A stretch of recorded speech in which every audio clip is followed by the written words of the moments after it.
মুভির শুরুতেই আমরা দেখতে পাই একটি শস্য ক্ষেতের ভেতর দিয়ে একটা অদ্ভুত ক্রিয়েচার বিদ্যুতের গতিতে এদিক ওদিক ছোটাছুটি করছে, যার কারণে একজন কৃষকের জমি প্রচুর পরিমাণে ক্ষতি হয়ে যায়। পরের দিন সকালে ক্ষেতের মালিক এসে দেখতে পায় কেউ তাদের শস্য ক্ষেত নষ্ট করে দিয়েছে, যার কারণে সে ভীষণ রেগে যায়। তাই সে তার 3 ছেলেকে সেখানে ডাকেন। তার ছোট ছেলের নাম হলো জন। গ্রামের সবাই তাকে বোকা মনে করত।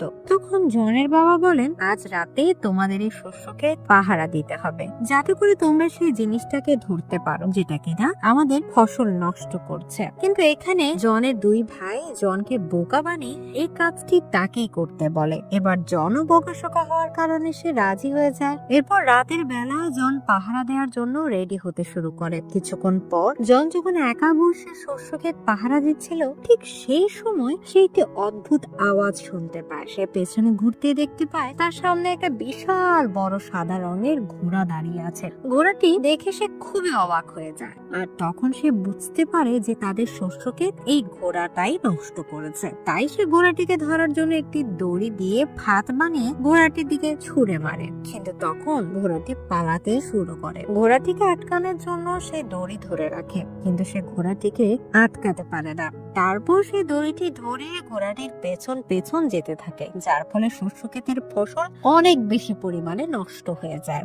অবশেষে ঘোড়াটি যেতে যেতে একটি পুকুরে পড়ে যায়। ঘোড়াটিকে পুকুরে ডুবতে দেখে জনের খুব খারাপ লাগে, তাই সে তাকে বাঁচানোর চেষ্টা করে। এরপর সে একটি উইন্ড মিলের সাহায্যে ঘোড়াটিকে বাহিরে বের করতে সক্ষম হয়। কিন্তু তখন ঘোড়াটির দুঃসময় চেহারা দেখে জনের খুব মায়া লাগে, তাই সে ঘোড়াটিকে মুক্ত করে দিতে চায়। কিন্তু মুক্ত করার আগে জন ঘোড়াটিকে একটি প্রমিস করায় যে তুমি আর কখনো আমাদের শস্য ক্ষেত নষ্ট করবে না। এরপর জন ঘোড়াটিকে ছেড়ে দেওয়ার সাথে সাথে ঘোড়াটি অনেক খুশি হয় এবং সেখান থেকে এক মুহূর্তের মধ্যে অদৃশ্য হয়ে যায়। পরের দিন সকালে জন যখন ঘুম থেকে উঠে তখন সে দেখতে পায় তার আস্তা বলে অনেক সুন্দর 2টি ঘোড়া দাঁড়িয়ে আছে। আর তখনই সে একটি গায়েবী আওয়াজ শুনতে পায়। এই আওয়াজটি তাকে বলে, এই ঘোড়া 2টি তোমার জন্য উপহার। এটা শুনে জন অনেক ভয় পেয়ে যায় এবং সে যখন ঘুরে তাকায় তখন সে সেখানে একটি ছোট্ট সুন্দর কিউট ঘোড়া দেখতে পায়। আর এটা ছিল সেই ঘোড়াটির ছেলে, যেটাকে রাতের বেলা জন বাঁচিয়েছিল। কিন্তু এই ছোট ঘোড়াটি জনের সাথে কথা বলতে পারছিল। সে তাকে বলে, আমার মা তোমার ব্যবহারে খুব খুশি হয়েছে, সেজন্য আমাকে এই 2টা ঘোড়ার সাথে তোমার উপহার করার জন্য পাঠিয়েছে। এই কথা শোনার পর জন খুশি হয়ে ঘোড়া 2টিকে দেখতে থাকে। অন্যদিকে জনের বাবা তার ফসলের অবস্থা দেখে অনেক রেগে যায় এবং সে জনকে খুঁজতে খুঁজতে আস্তাবলের দিকে এগিয়ে আসতে থাকে। তখন সেটা দেখতে পেয়ে জন আস্তাবলের পেছনে দরজা দিয়ে পালাতে চায়, যেটা দেখে ছোট ঘোড়াটি জনকে তার পিঠে উঠতে বলে। জন ঘোড়াটার পিঠে উঠার পর ঘোড়াটি বিদ্যুতের থেকেও বেশি গতিতে দৌড়াতে শুরু করে এবং অল্প সময়ের মধ্যে তারা অনেক দূরে চলে আসে, যা দেখে জন অনেক অবাক হয়ে যায়। এরপর তার মনে পড়ে সে বাকি 2টো ঘোড়াকে আস্তা বলে ফেলে রেখে এসেছে। তখন এটি শুনে ছোট ঘোড়াটি অনেক জোরে একটা সিটি বাজায় এবং তার সিটি শুনে সাথে সাথে ওই ঘোড়া 2টি তাদের কাছে চলে আসে। তারপর জন ওই বড় 2টি ঘোড়াকে বিক্রি করে দিতে চায়, তাই সে এই ঘোড়া 2টিকে নিয়ে বাজারে চলে আসে। আর তখন সবাই এই ঘোড়া 2টির দিকে তাকিয়ে থাকে। সবাই এই ঘোড়া 2টিকে কিনতে চাইছিল। তখন ছোট ঘোড়াটি জনকে বলে, বেঞ্চের উপর বসে থাকা এই মানুষটির কাছে ঘোড়া 2টিকে বিক্রি করে দাও। কিন্তু জন তাকে বলে ঘোড়া 2টিকে সে রাজার কাছে বিক্রি করবে, যাতে করে সে অনেক বেশি টাকা পাবে। তারপর জন ঘোড়া 2টিকে রাজার কাছে নিয়ে আসে। তখন রাজার মন্ত্রী রাজাকে বলে, ঘোড়া 2টি ছেলের হতেই পারে না, সে হয়তো ঘোড়া 2টি চুরি করে এনেছে। সেই জন্য তারা জনের কাছ থেকে ঘোড়া 2টিকে নিয়ে নেয়, কিন্তু পরিবর্তে তারা জনকে 1 টাকাও দেয় না। তখন জনের মন খারাপ হয়ে যায়। এটা দেখে ছোট ঘোড়াটি আবার সিটি বাজায়। এদিকে ওই ঘোড়া 2টি রাজার গাড়ি টানছিল। তখন সে ঘোড়া 2টি সিটি শুনে জনদের কাছে আসতে শুরু করে, যে কারণে রাজার গাড়িটা আটার বস্তার উপর পড়ে যায়, যার ফলে রাজার পুরো চেহারা স্টার বিনের মতো হয়ে যায়। কিন্তু রাজা প্রজাদের সামনে জনকে কিছুই বলে না, কারণ এতে জনের কোনো দোষ ছিল না। তারপর রাজা জনকে ঘোড়া 2টির দাম দিতে চায়। তখন মন্ত্রী রাজাকে বলে, জনকে আমাদের সাথে কাজে রেখে দেন, যেন আমরা তার কাছ থেকে এই অপমানের বদলা নিতে পারি। এরপর রাজা জনকে ঘোড়া 2টি দেখাশোনার কাজে রেখে দেয়। জনও এই কাজ করার জন্য রাজি হয়ে যায়। আস্তে আস্তে জনের ভালো পরিশ্রম ও বুদ্ধি দেখে সবাই জনকে ভালোবেসে ফেলে, যেটা কিনা রাজার মোটেই ভালো লাগে না। তখন রাজার মন্ত্রী রাজাকে বলে জনকে এমন কোনো কাজ দিতে হবে যেটা সে করতে পারবে না, আর এটার পরিবর্তে আমরা তাকে মেরে ফেলবো। সে আরো বলে জনকে আপনি ফায়ার বার্ড আনতে বলুন। আজ পর্যন্ত এই ফায়ার বার্ডের কাছে কেউ যেতে পারেনি, আর জনও এই ফায়ার বার্ড নিয়ে আসতে পারবে না। আর না আনতে পারার কারণে তখন আমরা তাকে ফাঁসি দিয়ে দিব। মন্ত্রীর বুদ্ধি রাজার খুবই পছন্দ হয়। এরপর রাজা জনকে ফায়ার বার্ড আনতে বলে। জনও ফায়ার বার্ড আনার জন্য রাজি হয়ে যায়। তখন ছোট ঘোড়াটি জনকে বলে তোমার রাজি হওয়া একদমই উচিত হয়নি, কারণ ফায়ার বার্ড নিয়ে আসা এতটাও সহজ কাজ নয়। এখন পর্যন্ত যারা এই ফায়ার বার্ডকে খুঁজতে গিয়েছে তারা কেউ আর কোনো দিন ফিরে আসেনি। যেহেতু জন রাজাকে কথা দিয়ে ফেলেছিল, তাই সে আর পিছু হটতে পারবে না। এটা শোনার পর ঘোড়াটি জনকে একটি জঙ্গলের দিকে নিয়ে যেতে থাকে। সেখানে গিয়ে তারা একটি বাদাম গাছের কাছে যায়, আর ঘোড়াটি তাকে বলে ফায়ার বার্ড এই বাদাম খেতে খুব পছন্দ করে। কিন্তু যখনই ফায়ার বার্ড এই বাদামগুলো খায় তখনই সে গভীর ঘুমে চলে যায়, যার ফলে আমরা তাকে খুব সহজেই ধরতে পারবো। তারপর তারা দুজন সেই জায়গা চলে আসে যেখানে ফায়ার বার্ড আছে। সেখানে গিয়ে তারা এই বাদামগুলো মাটির উপর ছড়িয়ে দেয় এবং ফায়ার বার্ড আসার জন্য অপেক্ষা করতে থাকে। কিছুক্ষণ পর সেখানে মাটি চমকাতে শুরু করে এবং বাদামের গন্ধে ফায়ার বার্ড মাটির নিচ থেকে বেরিয়ে আসে এবং সব বাদাম সে খেয়ে ফেলে, যার ফলে সে সেখানেই ঘুমিয়ে পড়ে। জন তাকে ধরার জন্য কাছে যায়, কিন্তু তখনই তার ঘুম ভেঙে যায় এবং সে জনকে ধরার জন্য পিছু করতে শুরু করে, যার কারণে পুরো আইল্যান্ডে আগুন লেগে যায়। এখন ফায়ার বার্ড জনকে ধরে ফেলার আগে জনের কাছে যে শেষ বাদামটা ছিল সেটা সে ফায়ার বার্ডকে দিয়ে দেয়। এর ফলে সেটা খেয়ে ফায়ার বার্ড আবারও ঘুমিয়ে পড়ে। আর এই সুযোগে জন পাখিটাকে লোহার শিকল দিয়ে বেঁধে ফেলে। এরপর পাখিটার যখন ঘুম ভাঙে তখন সে কাঁদতে থাকে। এটা দেখে জনের খুব মন খারাপ হয়ে যায়, তাই সে ফায়ার বার্ডকে মুক্ত করে দেয়। তখন ফায়ার বার্ড অনেক খুশি হয় এবং সে উড়ে চলে যায়। আর যাওয়ার সময় জনকে তার একটি পালক দিয়ে যায়, যেটা আগুনের মতো জল জল করছিল। এটা দেখার পর ঘোড়াটি তাকে বলে যে রাজা তোমাকে আর ক্ষমা করবে না। জন তখন ঘোড়াটিকে বলে তার বিশ্বাস এই পালক দেখে রাজার বিশ্বাস হবে যে তারা ফায়ার বার্ডটিকে ধরেছিল। এরপর জন রাজার কাছে ফিরে আসে। এখানে শেষে তার সমস্ত কাহিনী সবার সামনে রাজাকে বলতে থাকে, কিন্তু রাজা তার কোনো কথাই বিশ্বাস করে না। তখন জন রাজাকে ফায়ার বার্ডকে পালক দেখায়, কিন্তু সেটা সেই সময় আগুনের মতো জল করছিল না। সেজন্য রাজা বলে জনকে মৃত্যুদণ্ড দেওয়া হবে। তারপর জনকে ফাঁসি দেওয়ার জন্য সবাই প্রস্তুত হয়ে যায়। আর তখনই জনকে বাঁচানোর জন্য সেখানে ফায়ার বার্ড চলে আসে। আর সেখানে থাকা লোকজন ফায়ার বার্ডকে দেখে অনেক খুশি হয়ে যায় এবং তারা জনের কথাও বিশ্বাস করে দেয়। তাই রাজা তাকে আর শাস্তি দিতে পারে না এবং সে না চাইতেও জনকে প্রমোশন করতে বাধ্য হয়। আর এই ঘটনাটি রাজাকে আরো বেশি রাগিয়ে তোলে। তাই সে মনে মনে ঠিক করে নেয় যে কোনো উপায় হোক জনকে খুন করতে হবে। তখন রাজার মন্ত্রী রাজাকে আবারও পরামর্শ দিতে থাকে। সে রাজাকে বলে জনকে এবার আপনি বরফের দেশে রাজকুমারীকে নিয়ে আসতে বলুন। আর সে কোনোভাবেই রাজকুমারীকে নিয়ে আসতে পারবে না, তাই তখন আমরা জনকে মেরে ফেলবো। আর যদিও সে রাজকুমারীকে নিয়ে আসে তাহলে আপনি তাকে বিয়ে করে নেবেন। মন্ত্রীর এই কথাগুলো রাজার খুব পছন্দ হয়, তাই রাজা জনকে সেখানে যাওয়ার জন্য বলেন। জনও সেখানে যাওয়ার জন্য রাজি হয়ে যায়। এরপর জন তার ঘোড়াটিকে নিয়ে বরফের দেশে চলে আসে। সেখানে তারা একটি বিশাল বড় পাহাড়ে একটি বরফের দরজা দেখতে পায়। তারা বুঝতে পারে না যে দরজাটা তারা কিভাবে খুলবে। আর তখন সেখানে ফায়ার বার্ডে একটি পালক এসে বরফের দরজাটির ভেতরে ঢুকে পড়ে। এরপর সব বরফ গলে পানি হয়ে যায়। আর এখানে ঘোড়াটি এই পানির স্রোতে ভেসে যেতে থাকে। এদিকে জন ভেতরে প্রবেশ করে এবং সে দেখে এখানে অনেকগুলা রাজকুমারী ঘুমিয়ে আছে। তাই সে জানতো না এখানে আসল রাজকুমারী কোনটা। কিন্তু তখনই ফায়ার বার্ডের একটি পালক এসে একটি মেয়ের সামনে যায় এবং মেয়েটি গরম অনুভব করার কারণে তার ঘুম ভেঙে যায়। তখন জন বুঝতে পেরে যায় যে এটি হলো আসল রাজকুমারী। জন রাজকুমারীকে বলে আমাদের দেশের রাজা আপনাকে বিয়ে করতে চায়। এটি শুনে রাজকুমারী রেগে গিয়ে জনকে বলে তোমাদের রাজা যদি এতই বাহাদুর হতো তাহলে সে নিজেই আমাকে নিতে আসতো। এই কথা বলার পর রাজকুমারী পাহাড়ের উপর থেকে নিচে লাফ দেয়। এটা দেখে জন নিজের প্রাণের কথা না ভেবে সে নিজেও লাফ দেয় রাজকুমারীকে বাঁচানোর জন্য। আর তখন পাহাড়ের নিচে বসে থাকা ঘোড়াটি তাদেরকে দেখে ফেলে আর সে তার দুটি ডানা বের করে এবং মাটিতে পড়ার আগেই তাদেরকে বাঁচিয়ে নেয়। এরপর তারা একটি জঙ্গলের মধ্যে রাত কাটায়। এখানে ঘোড়াটির কাছে মনে হয় জন হয়তো রাজকুমারীকে পছন্দ করতে শুরু করেছে।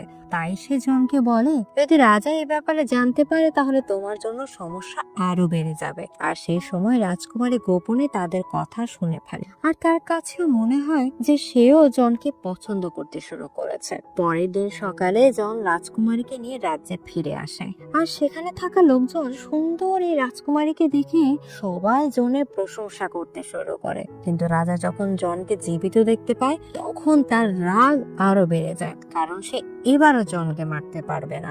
এরপর আমরা দেখতে পাই রাজা রাজকুমারীকে বলছে, আমি তোমাকে বিয়ে করতে চাই। তখন রাজকুমারী রাজাকে বলে, আমি ততক্ষণ পর্যন্ত বিয়ে করব না যতক্ষণ পর্যন্ত আমার দাদিমার হারিয়ে যাওয়া আংটি খুঁজে পাওয়া যায়। সে আংটিটি একটি সমুদ্রে হারিয়ে গিয়েছিল। এই কথা শুনে রাজা ভাবতে থাকে, এটা কিভাবে পাওয়া সম্ভব।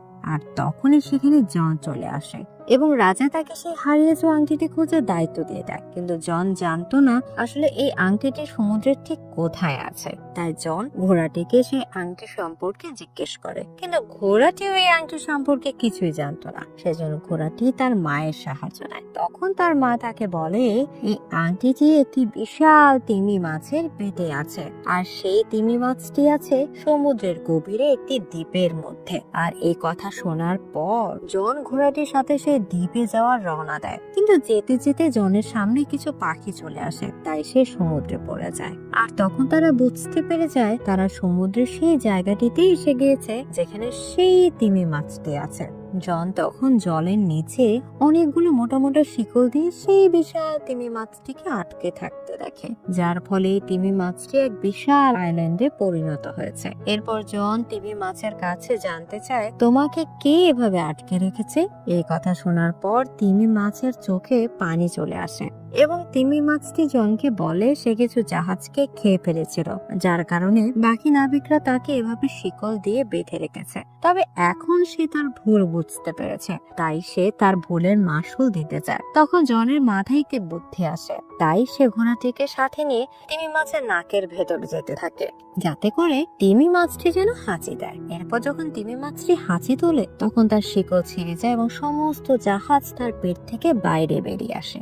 এরপর তিমি মাছটি মুক্ত হয়ে সেখান থেকে চলে আসে। তারপর জন সমুদ্রের কিনারায় চলে আসে, কিন্তু সেই ওই তিমিটির কাছ থেকে সে আংটিটি চাইতে ভুলে গেছিল। আর তখনই সেখানে একটি কাঁকড়া আসে। কাঁকড়াটি তখন ওই হারিয়ে যাওয়া আংটিটি জনকে ফেরত দেয়। আসলে সেই তিমি মাছটি জনের মনে কথা বুঝতে পেরে গিয়েছিল।